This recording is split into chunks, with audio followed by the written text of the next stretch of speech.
ایک مسلم جرنلسٹ ہیں شاید, شیخ ٹائپ لگ رہے تھے, ان کا ویڈیو میں نے دیکھا, وہ دیکھیے ویڈیو کے بارے میں کیا بتا رہے ہیں. ولا سويسرا الهند هذا كشمير. نحن هنا في كشمير في الهند, بلد التسامح, بلد التعايش, بلد تريد التطور, تريد التقدم, بلد الجمال. اس ویڈیو کو زیادہ سے زیادہ شیئر کیجئے گا کہ پڑوسیوں تک یہ ویڈیو پہنچے اور پڑوسی دیکھیں کہ بھائی اوہ یہ کیا ہو رہا ہے یار. تو آگ میں نہیں جلانا ہے, برف پر جلانا ہے انہیں. اب انڈیا نے دیکھیں ڈیلیبریٹلی جو ٹورزم کی میٹنگ سری نگر میں کی ہے, کیونکہ وہ سری نگر کو کنورٹ کرنا چاہتے ہیں. وہ کہنا چاہ رہے ہیں یہ تو جی ٹورزم سیکٹر ہے. جو ممالک ہماری مدد کرتے تھے ماضی میں, جس میں کہ سعودی عربیہ شامل ہے, چین شامل ہے, آیا وہ پاکستان کی اس وقت مدد کر رہے ہیں یا نہیں؟ میں اس کے بارے میں یہی کہوں گی کہ ہم نے اپنے جو دوست ممالک ہیں ان کو تھکا دیا ہے. We have exhausted them. Obviously ہم ایک دنیا میں مذاق بنے ہوئے ہیں, بنے رہیں گے. ہمیں مسلم ورلڈ کو میکسیمم انگیج کرنا ہے ٹو مینیج انڈیا. ایسے کئی لوگ تصویریں شیئر کر رہے ہیں, ویژول شیئر کر رہے ہیں. کشمیر کی خوبصورتی دکھ رہی ہے کہ کیا زبردست بدلاؤ آئے ہیں. G20 کے اندر کچھ ایسے ممالک ہیں جن کا پاکستان کے ساتھ بڑے اچھے تعلقات ہیں.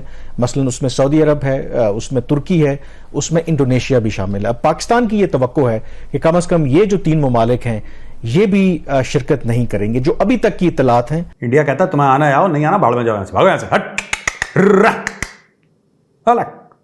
مسلم ورلڈ کے ڈبل سٹینڈرڈز ہمارے سامنے ہیں. مودی صاحب نے چیزیں چینج کی کشمیر میں, کوئی نہیں بولا. آج وہ کہہ رہے ہیں کہ ہم چلیں کشمیر نہیں جاتے, اتنا آپ کو بس اتنی سی آپ کو کریں گے. سو یہ بھی فیور دے رہے ہیں ہمیں وہ.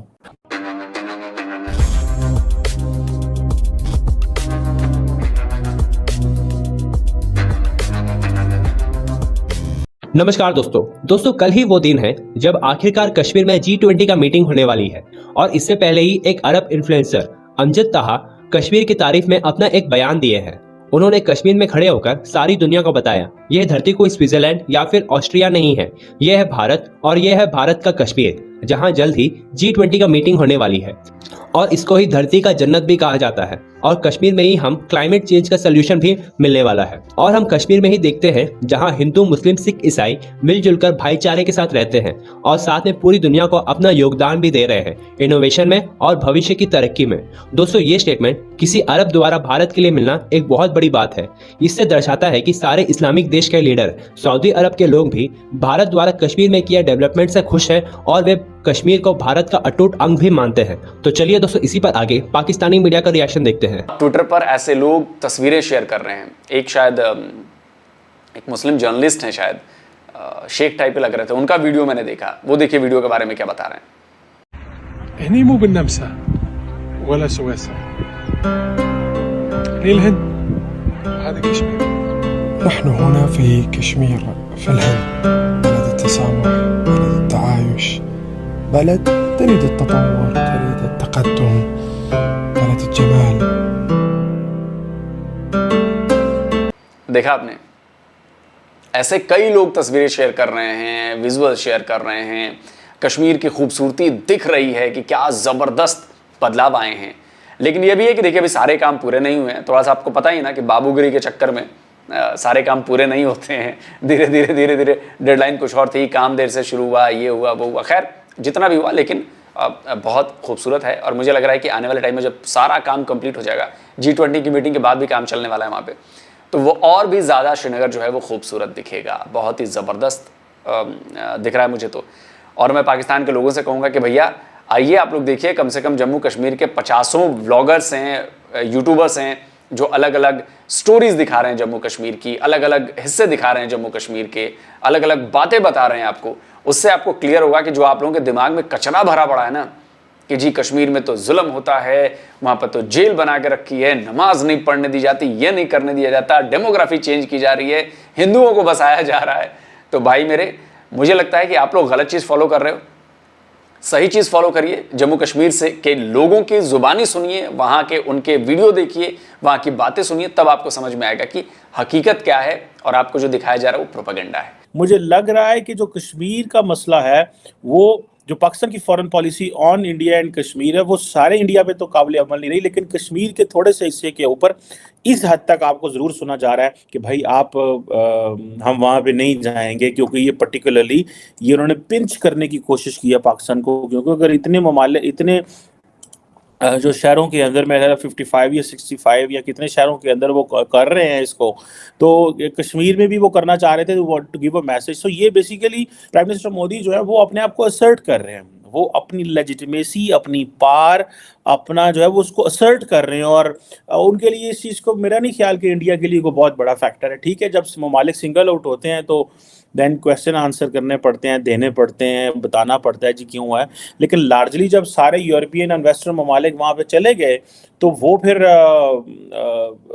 ایک پرپس تو سرو ہو گیا نا جی ان کا، کہ جی یہ جو خطہ ہے جہاں پہ یہ جو کانفلکٹ زون جیسے ہم کہتے تھے یا جو انٹرنیشنل ڈسپیوٹ ہے، یہ اس کے حوالے سے اب مزے کی بات ہے کہ آئی تھنک یو این کے کوئی ریپورٹر ہے انہوں نے بھی کہا ہے کہ یہاں پہ یہ نہیں ہونا چاہیے، لیکن ظاہری بات ہے کون سننے گا اس وقت انڈیا کے مقابلے میں پاکستان کی تو نہیں سنی جائے گی نا کہیں بھی.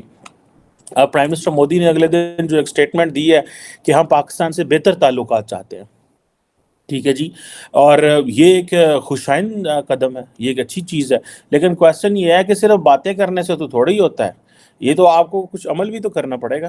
سو مودی صاحب جو ہیں ان کو ہی can take a decision, he can act, ان کے پاس پاور ہے، ان کے پاس ریسورسز ہیں، اور میرا خیال ہے مودی صاحب بڑے لیڈر بن سکتے ہیں اس وقت اگر وہ پاکستان کو ساتھ انگیج کر لیں گے. اور وہ اس طرح کہ اگر پاکستان کو ساتھ انگیج کریں گے تو جتنے ملٹی لیٹرل فورمز ہیں اس پہ ہم ہو سکتا ہے انڈیا کے ساتھ کھڑے ہوں اور انڈیا کی ڈپلومیسی ہمارے ساتھ کام کریں، ہم انڈیا کی بہت ساری چیزیں جو ہیں وہ مانیں. For example when India talks about global south تو ہم بھی گلوبل ساؤتھ کی بات کریں گے. جب انڈیا کہے گا جی کہ جی گلوبل جو فائنینشیل اسٹرکچر ہے آؤٹ ڈیٹڈ ہو چکا ہوا تو ہم بھی یہی بات کر رہے ہیں. سو انڈیا تو ہمیں ساتھ اگر ہم مل جاتے ہیں تو دین انڈیا کی آواز بھی ڈبل ہو جاتی ہے، لیکن اگر انڈیا ہمیں باہر رکھے گا تو وہ ہم ظاہری بات ہے پاکستان کے پاس کوئی چوائس نہیں ہوگی، تو پاکستان بولتا رہے گا اور انڈیا کی آواز جو ہے اس کے ایک پیرلل آواز کھڑی رہے گی. تو آبویسلی ہم ایک دنیا میں مذاق بنے ہوئے ہیں، بنے رہیں گے. ہمیں مسلم ورلڈ کو میکسیمم انگیج کرنا ہے ٹو مینیج انڈیا، اور انڈیا سے پرائم منسٹر مودی سے کنسیشنز لینے کے لیے. یہ جو میں بات کر رہا ہوں یہ میں بڑی اوتھینٹک بات بتا رہا ہوں، یہ مجھے پتہ ہے یہی وہ گروپ ہے جو مودی صاحب سے کنسیشن لے سکتا ہے، بیکاز مودی صاحب کو مسلم ورلڈ کی قریب جانے کا بڑا شوق ہے. انہوں نے بڑی محبت چڑھی ہے کہ میں مسلم ورلڈ سے جو ہے وہ انگیج کروں. وہ ویسٹرن ورلڈ کو تو پتہ ہے یہ میرے پاس آ رہے ہیں، وہ مسلم ورلڈ کے پاس وہ جا رہے ہیں تاکہ ان کا انڈیا کے بارے ویو بدلے. سو دونوں ڈفرینٹ چیزیں ہیں. سو ویسٹ تو آ رہے ہیں اس خطے میں for China, not primarily for India but for India, تاکہ اس مارکیٹ اینڈ سو، لیکن مودی صاحب مسلم ورلڈ کے قریب جا رہے ہیں ایٹ دا سیم ٹائم. سو یہ بڑی انٹرسٹنگ ہے اگر ہم ان سے چیزیں کریں. سو اپنے پرانے پرنسپل سے باہر نکل کے پریگمیٹک نئے ریئلسٹک ماڈل سوچیں اس میں کیا ہو سکتا ہے تاکہ ہم چیزیں بہتر کر سکیں. مسلم ورلڈ کے ڈبل سٹینڈرڈز ہمارے سامنے ہیں. مودی صاحب نے چیزیں چینج کی کشمیر میں، کوئی نہیں بولا. آج وہ کہہ رہے ہیں کہ ہم چلیں کشمیر نہیں جاتے، اتنا آپ کو بس اتنی سی آپ کو کریں گے. سو یہ بھی فیور دے رہے ہیں ہمیں، وہ یہ فیور ہے. I do not consider this a fever, لیکن ان زخموں کے ساتھ ہی پاکستان کو جو ہے وہ چیز سوچ لینی چاہیے کہ اسی مسلم ورلڈ سے بائیک آؤٹ کروانے سے نکلیں ان سے، اور ان کے اوپر یہ پریشر نہ ڈالیں کہ بائیک آؤٹ کرو، ان کو سلوشن لے کے دو مودی کو. And they can get Mohammed bin Salman and Mohammed bin Zayed دونوں، if they sit together with prime minister Modi they can find so much. آپ کی سوچ ہے وہ کیا کر سکتے ہیں، اتنا تو شاید رشی سونک اور پریزیڈنٹ بائیڈن بھی کچھ نہ کر سکیں اور پوٹن بھی کچھ نہ کر سکیں جتنا یہ دونوں عرب لیڈر جو ہیں وہ کر سکتے ہیں. Let's see.